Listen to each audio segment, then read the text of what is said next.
What should you do if you have glute piriformis type pain? In this video, I'm going to answer that question. This is video 5 out of 100 common questions that I am asked. Now, this region, the back of the hip and around this glute region, can get sore for a number of reasons.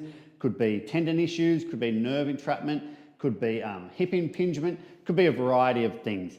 I'm going to show you 2 exercises that should cover most of these reasons, and also should look at this idea of, some therapists might say you need to stretch the region, some might say you need to strengthen it. I'm going to say why don't we do both, and in these exercises you're going to do both at the same time. Now the first one is we're going to target the glute by coming into a position where I have my left foot forward, right hip back.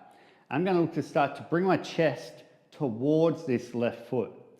So as I come here, you'll probably start to feel around the back of the hip loading. And one of the reasons why you're not getting, or why you're getting this pain is because these muscles aren't working well. You may need to find that position. Finding it might entail a few different things. One is making sure you're not bringing this knee too far forward. So we want to keep this knee back, and I'm hinging without moving my leg.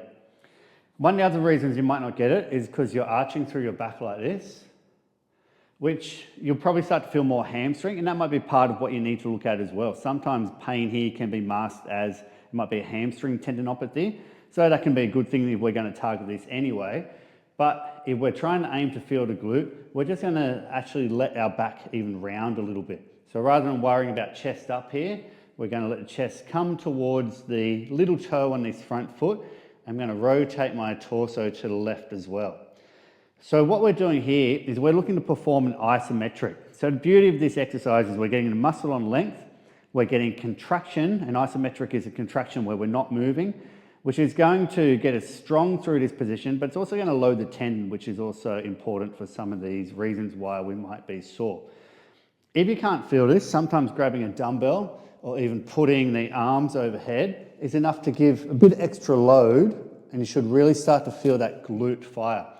We would look to hold here for around 30 seconds, or even maybe do a few, 3 rounds of 10-second maximum contractions is one way to look at this.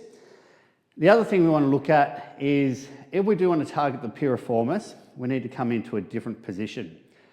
Now, I haven't mentioned piriformis syndrome, which is maybe how some of you might have got here, and I'm not going to. It's a whole can of worms as to whether it's even a thing, but these things may help you with that if that's how you Googled your way here anyway. To get the piriformis, we need to make sure the hip is externally rotated. Interesting thing about some of these deep muscles around the glute region is they change their function when the hip is in a different position. So when my hip is flexed like this, the piriformis changes its function. So rather than stretching it like this across, the piriformis now becomes what we call an internal rotator. So we need to put the hip in external rotation.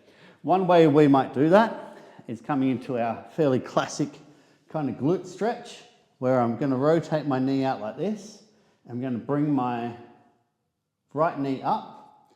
I'm going to keep my knee pushed out with my hand. And I'm going to push my foot and my knee together. So my left foot and my right knee, I'm going to push them together in 10-second bursts. So 10 seconds, push together as hard as I can, and relax. I might come a little bit further into the stretch, push together hard as you can, 10 seconds, relax. Okay, so 3 lots of those, obviously on both sides. Between those 2 stretches, you should be able to cover quite a lot of ground. If you have any questions about how to perform them, please ask.